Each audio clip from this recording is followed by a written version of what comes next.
Namaste. Continue on with the I Am discourses, and we are on Discourse 27. Discourse 27, December the 24th, 1933. Christmas Eve. Saint Germain.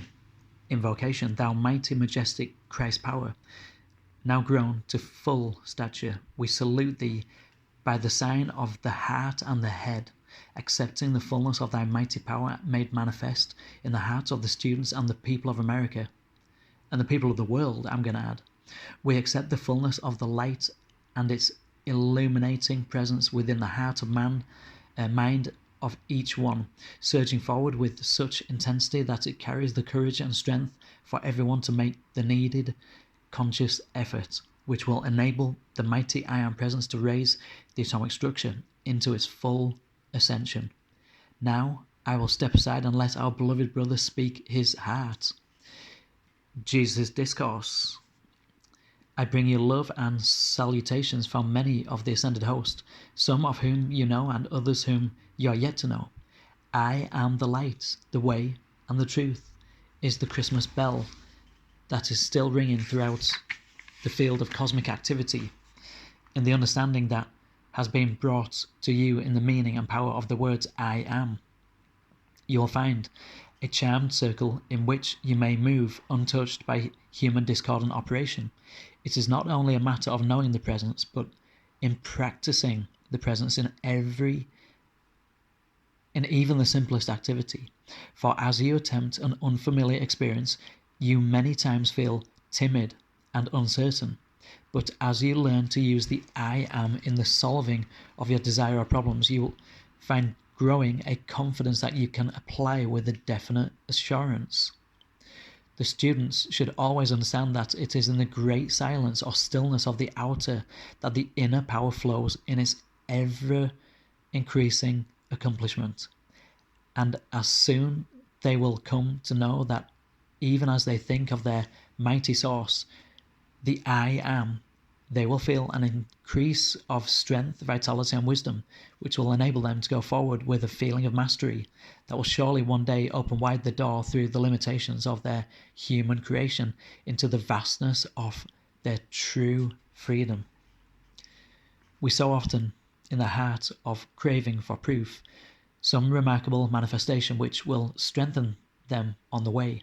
I assure you, blessed children of the light, any proof given outside of yourself is but temporary, but every step proved in and through your own conscious application is an eternal accomplishment. And as you continue to gain the mastery through your self-conscious application, you are not only accomplishing the things in hand, but you are raising the consciousness until presently you will find that all barriers have gone down.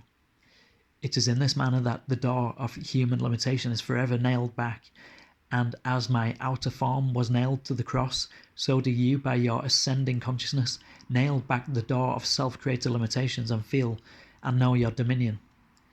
To the many students so vitally interested in making the ascension, I would urge you to use this statement often: I am the ascension in the light.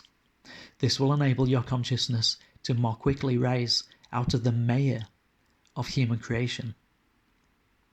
It cannot be stressed too urgently that as you live in and accept more fully the transcendent power of the I Am presence, you will find that not only the outer struggle ceases, but that as you have entered the deeper light and deeper into the light, the outer things that you have sought so earnestly will really and truly begin to seek you. Because by that time you will truly and fully realize the unreality of form and its transitory activity. You will then know that within you and the light about you is everything you can possibly desire, and the outer, which has seemed so very important, will have lost its great binding power upon you. Then in the outer things that come to you will come joyous freedom. This is the true victory of outer things. As you become more conscious of the transcendent powers which are at your command, you will know that you can quickly draw to yourself anything you require without harming or affecting another of God's children. This truth must be established within the consciousness, for conscientious souls must know this unwaveringly, so they may not at intervals find themselves wondering if it is right for them to succeed when others around them are not succeeding. For your greatest service, I assure you, is to gain the mastery and freedom for yourself. Then you are prepared to dispense the light without being affected by the human creation in which you must move. Never feel sad nor distressed if another of God's children is not ready to accept the light, for if he or she does not come to the light of his or her own choosing, it is rarely but a temporary step. As one begins to gain conscious freedom from the body, he or she understands how temporal these outer things are and how unimportant.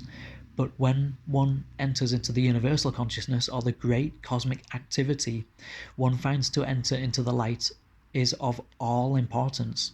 Then he will know the joy of the inner presence and its invincible activity, for which his heart will leap with joy. Shortly before I became aware of my full mission, the statement stood out vividly before me: I am the presence that never fails or makes a mistake. This I knew later was a sustaining power which enabled me to be the resurrection and the life.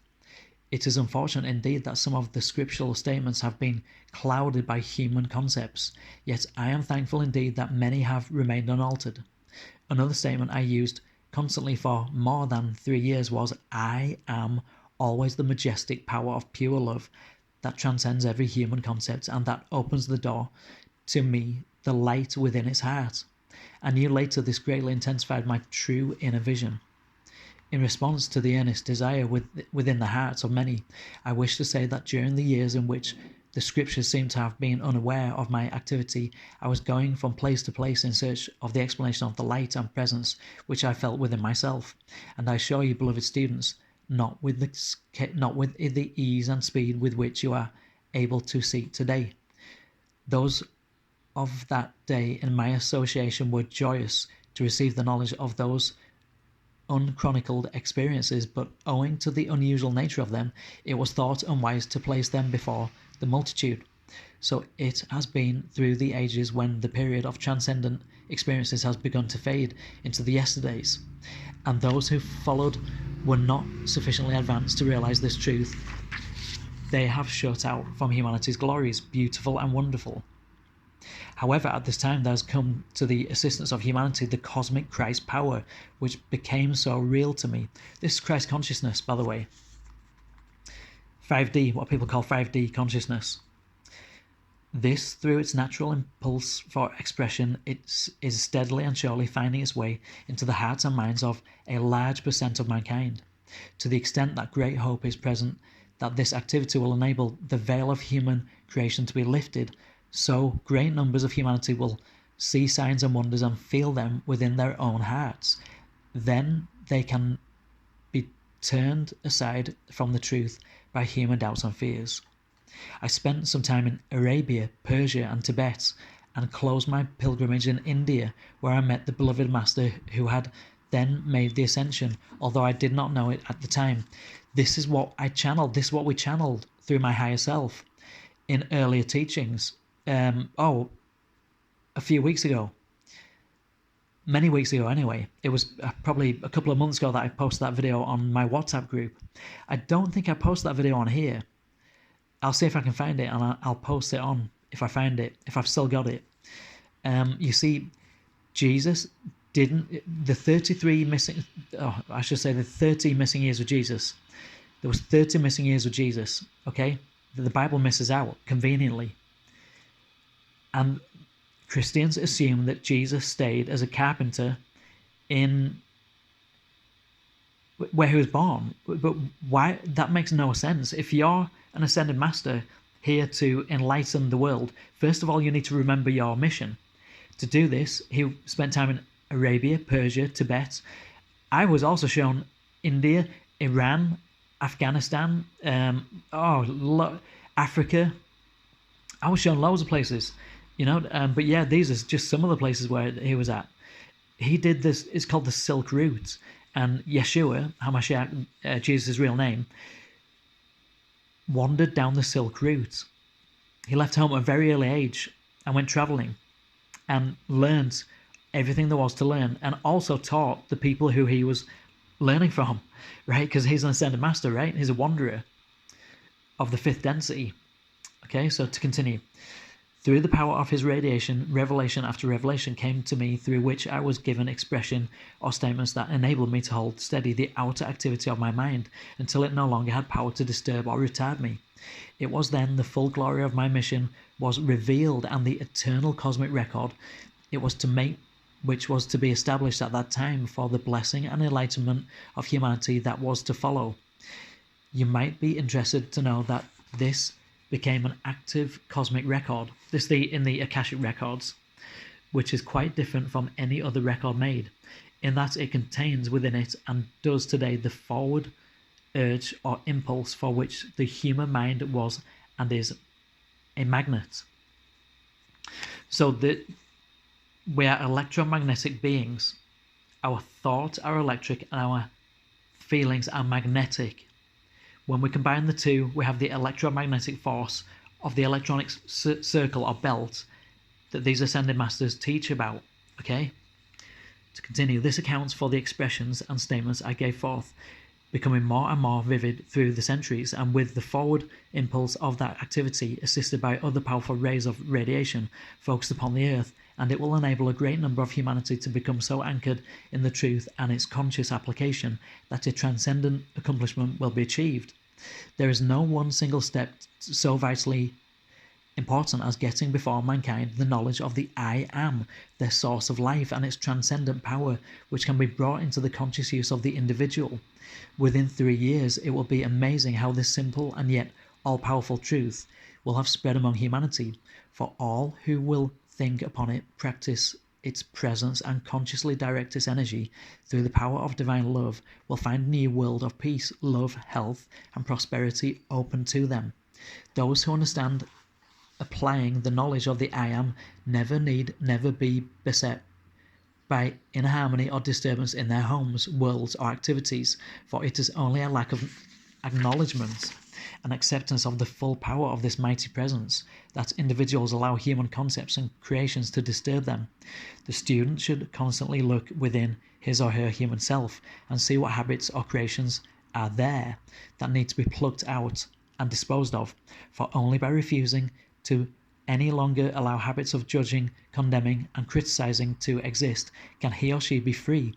The true activity of the student is only to perfect his own world, and he cannot do it as long as he or she has or sees imperfection in the world of another of God's children.